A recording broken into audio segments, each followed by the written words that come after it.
Now, coming off his big win last night in Wisconsin, now having 7 wins in a row out of the last 8 contests, Bernie Sanders is slowly catching up to Clinton in pledged delegates, and he's got momentum coming into New York. And Hillary Clinton's campaign, they're having none of it.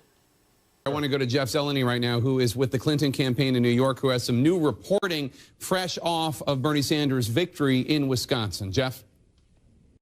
Jake, that's right. The Clinton campaign has been watching these Wisconsin results come in, and the delegate race, of course, is tight there. But the reality is they're running out of patience. So they're going to begin deploying a new strategy. It's going to be called disqualify him, defeat him, and then they can unify the party later. For the last several months, the Clinton campaign has been first ignoring Bernie Sanders, then dismissing him. Now they are going to go headlong into him, I'm told, beginning here in the New York primary in 2 weeks on his gun record, on other things. So party unity aside for now, one aide told me that will come later. They're going to start trying and defeating Bernie Sanders, so that scenario that you saw play out there on John's Wall does not come true. The Clinton campaign is running out of patience. They want to stop Bernie Sanders and move on to the fall campaign. Oh, they're running out of patience. They're running out of patience. You know, even that sounds super condescending. God damn it, I thought we already stopped this damn Bernie thing. Why does he keep coming back? Why does he keep coming back and winning? We couldn't already run to the center. I mean, we couldn't wait to run to the center because that's what we really are. I mean, we're tired of running this whole progressive thing. We're not really that. I mean, we love the center. And by center, I mean in our context, center right, right wing. But know that goddamn Bernie Sanders keeps winning white weird states next to Vermont like Washington, Wisconsin, and fucking Hawaii. God damn it. Look, it's obvious they're not happy. So here come the attacks. Now, first, Hillary Clinton, I want to show you some, have you listened to some audio clips from Politico's Off Message podcast, hosted by Glenn Thrush. Now, he had Hillary Clinton on this, and about a half hour in, she goes she goes after Bernie Sanders and his supporters. Let's take a listen. I think they're getting more negative. Yeah. I think that there is a persistent, organized effort to misrepresent my record. And I don't appreciate that. And I feel sorry for a lot of the young people who are fed this list of misrepresentations. Don't say that. That's not good. That's not good, going after young people. But anyway, what she says, it's a concerted effort to go after my record. Really, what record is that? You mean your record of giving speeches to Goldman Sachs? Hey man, that's fair game. Since you've gotten money from an industry that has done major harm to the economy that you promised to regulate. Well, that industry crashed the economy.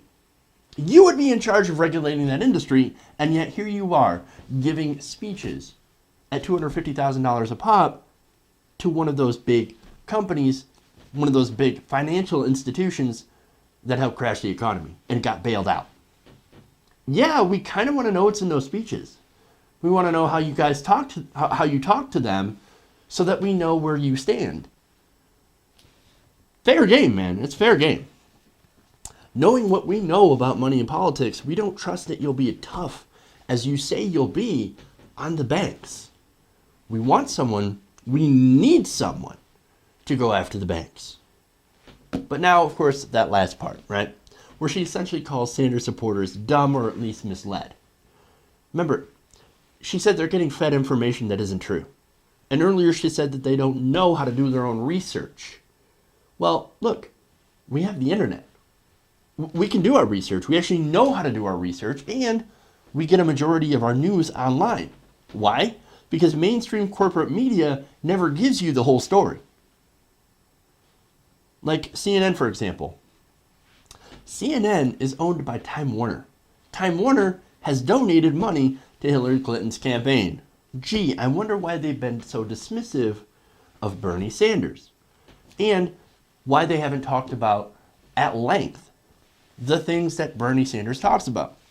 Climate change, money in politics, Citizens United. They hardly ever talk about that stuff. Gee, I wonder why. Maybe it's because it hurts their business interests. Now, here's another line that she's saying, and she's been using for a while, but it's essentially, you don't vote for Bernie because he's not one of us. He's not a Democrat, as if that means something.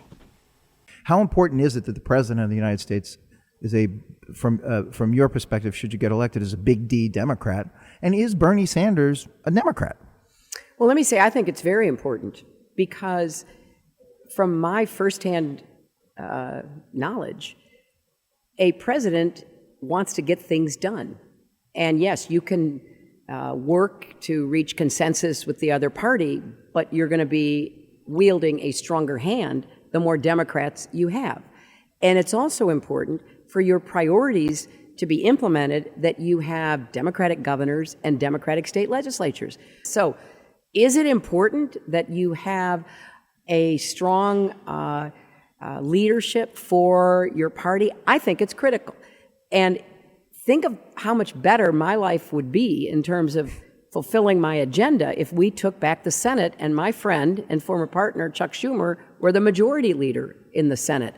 So I don't understand how you wouldn't want to elect down ballot Democrats starting in this election, which is why I've been raising money for the Democratic Party, because I believe the more we build up our organization, the more prepared we are, it will not only help me in November, it will help lift up and elect other Democrats as well. When he puts his head on a pillow at night, do you think he goes to sleep a Democrat? Well, I can't answer that, Glenn, because he's a relatively new Democrat. And in fact, I'm not even sure he is one. He's running as one. So I don't know quite how to characterize him. I'll leave that to him. But I know there's a big difference between Democrats and Republicans. So basically what she's saying is that the most liberal senator in Congress is not a Democrat. Or she's not sure. She's going to leave it up to him to decide whether or not. Well, let's see.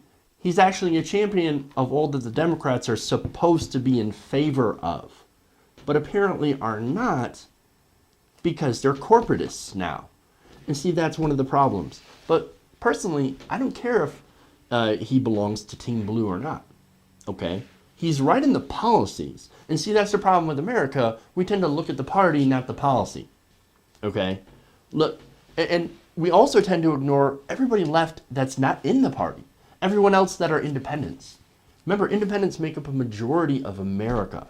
There's a small smattering inside the Democratic Party, a small smattering inside of the Republican Party, and the rest are independents that have differing views on different things. For example, you have people that are pro $15 minimum wage, but also pro gun rights. Okay? You can have those policy differences. Some people are huge into economic justice, but are also pro-life. You've got people with different views. And that's why Sanders actually does well with independents, because he's not part of just one party or the other. He's able to reach across the aisle. In fact, the dude worked with John fucking McCain in order to help veterans get more benefits. That kind of helps, man. And look, if anybody could find common ground, it's someone that is well respected as Bernie Sanders by both sides. Hillary Clinton does not get that same respect from the other side. In fact, the Republicans have tried very, very, very hard to destroy her. They impeached her fucking husband. You don't think they're going to go after her like that? Of course they are. But every one of the Republicans looks at Bernie Sanders and say, I respect him. I think he's honest. That says something. And as far as being honest, he sticks to his progressive ideals and he's willing to fight for them, but he's also willing to work with the other side when they have common interest. And that common interest is us, the people. Now, finally, Hillary Clinton is going to attack Bernie Sanders over his criticism of President Obama. Take a listen to this. Senator Sanders spends a lot of time attacking my husband, attacking President Obama, calling President Obama weak and disappointing, and actually making a move in 2012 to recruit somebody to run a primary against him.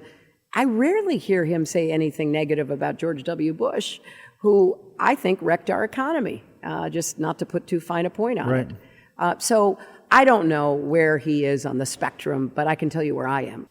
No. She's got that wrong. Yes, Bernie Sanders talked about doing a possible primary challenge to Barack Obama from the left. Why? Why would he possibly do that in 2012?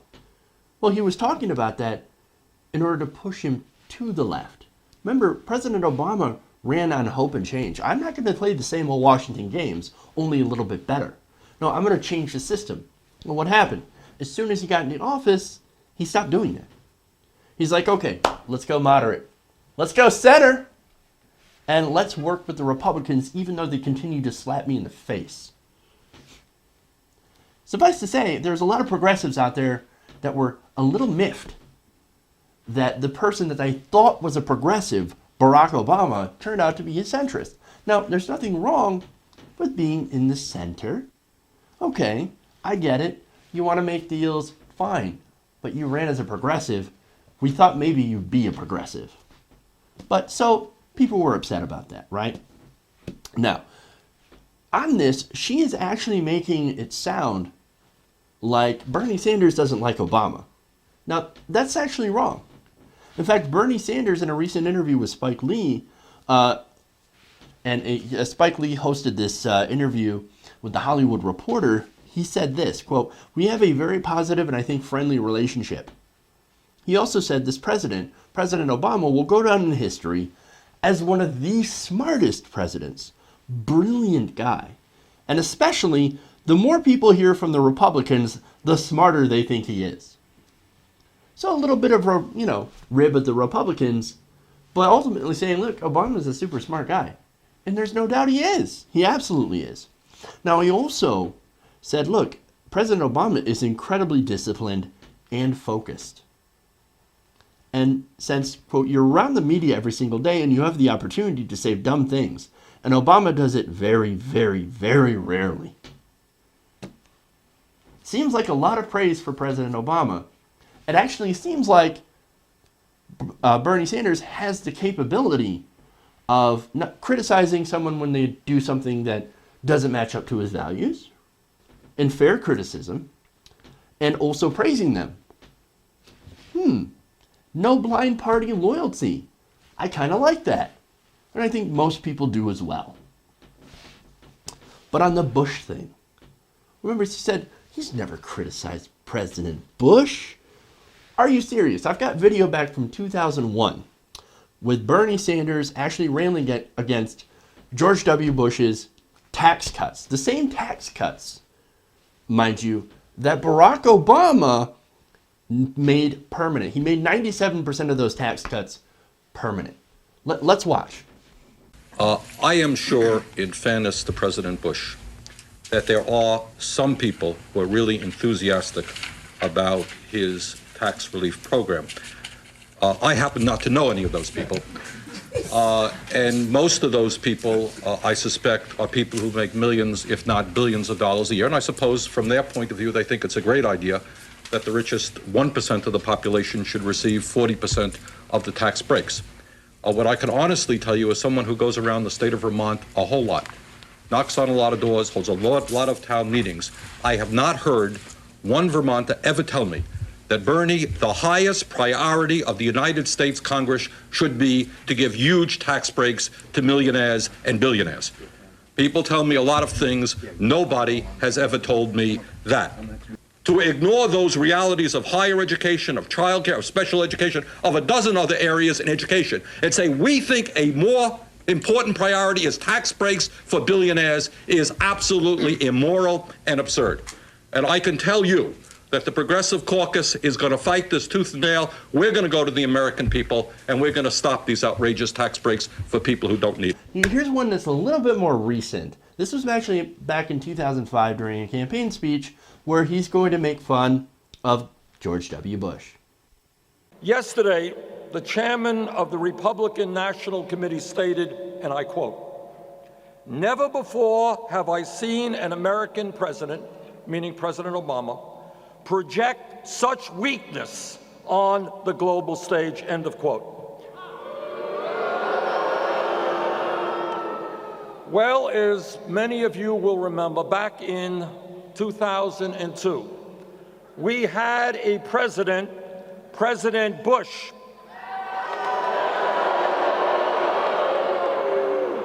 You remember President Bush.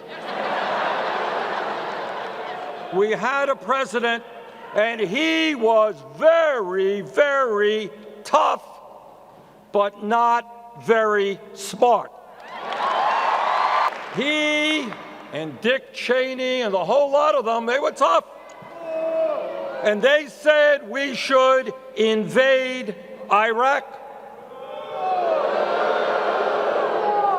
We should do it virtually alone. And the result was 6,700 brave men and women from our country dead, hundreds of thousands of our best young people coming home with injuries, physical and emotional, many, many hundreds of thousands of Iraqis dead and wounded, huge instability in the entire region, and we are paying the price today for that instability and that chaos. No. He doesn't make fun of, he doesn't go after Bush. Really. He tends to go after Bush a lot. Quite a bit, at least.